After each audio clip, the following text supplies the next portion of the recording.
Oftentimes I'm talking to young people or people in career transition about how to bubble up, how to set yourself apart, because, job skills are table stakes, right? Everybody's got a resume and everybody's done the internship and everybody's gone to college. Like now, how do you dig in the mud and find the real gems?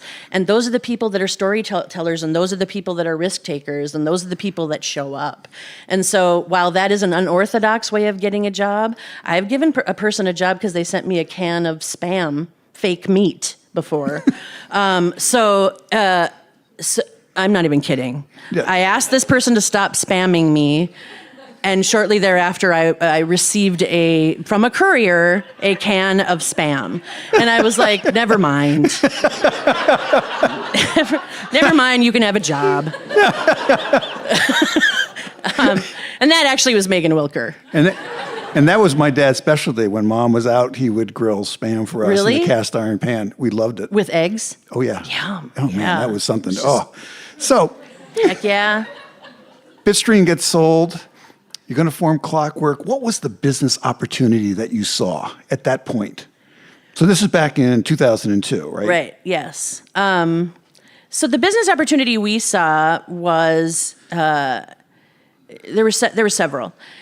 First of all, I think it was ad and marketing agencies that were sort of leading the charge in these relationships, but they didn't have the engineering capacity or capability to really deliver on what we saw were the long-term business applications we'd be building. And we also saw that there was an advantage in having all of that under one roof, being sort of a single point of contact.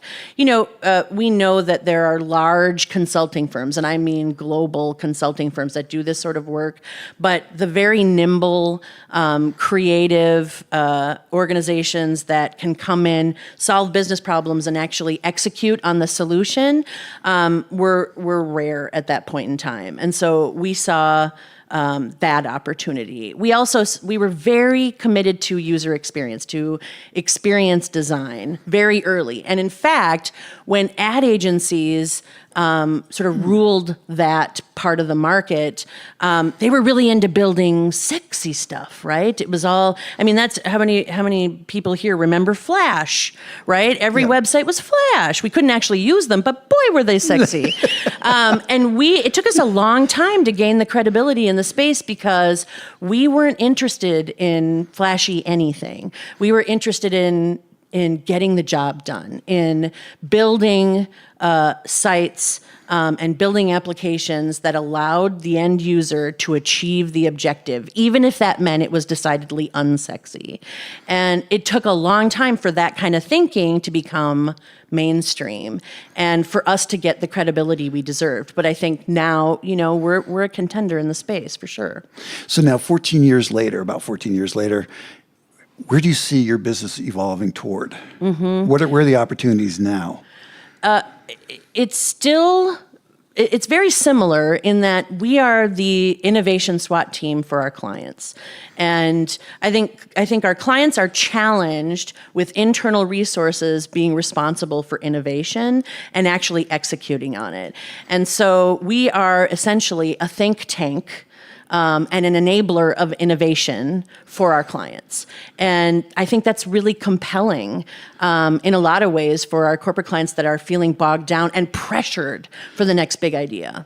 And also, it's part of the business that so many businesses today, larger companies, are under pressure to do more with less. Mm-hmm. So isn't it hard for their employees to be innovative? If you're doing more with less, that's a pretty tough environment to be sort of saying, let's be really creative right now. So do you come in and help out at that point? Absolutely. Yeah. I think we're really good when we're an extension of our client's business, when we become an extension of their team. Because, it's sort of an interesting space to be in. If you're a surgeon or a physician or, medicine and you've gone to school for it and people only ask you questions relative to your specialty, right? They're really only interested in your brain power around that. In our business, any vertical can come to us and expect us to understand the landscape of theirs. And we do our homework and we do the research, but it's really important for us to truly collaborate and become an extension or a part of their team. But it's also the technology keeps evolving. Oh, boy, and does changing, and you have to stay up on it, even while you're doing this human-centric approach and thinking about how is the user going to be doing this. So does management have to get used to the fact this is just a never-ending process? It is a never-ending process. And I think, for us, one of the things I value in humans, one of the things we value in humans is that intellectual curiosity. One of the questions we ask people when they come in for an interview is, what do you do when you're not at work? Like, how do you challenge yourself and how do you learn when you're not at work? And if you don't, you're probably not for us. So I'm not saying, that with this frontline customer interest and care, we're not interested in people who work hard and maybe overwork. It happens. We're interested in people who push themselves and challenge themselves. And with all the programs and all the degrees in the world, the people that are still the most intriguing to me are those that are self-taught, because it tells a story about them and their interest and their ability to continually challenge themselves. Now, I don't want my surgeon to be self-taught, mind you. No.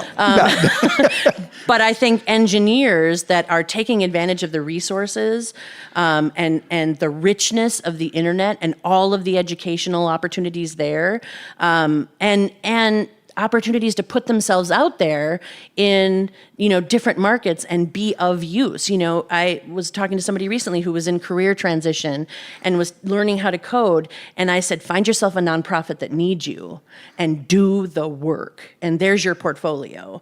And those people are always compelling to me because that's creative thinking and, it's ingenuity and it's, it's having a heart. It's having an interest in doing good in the world without getting a gold star for it.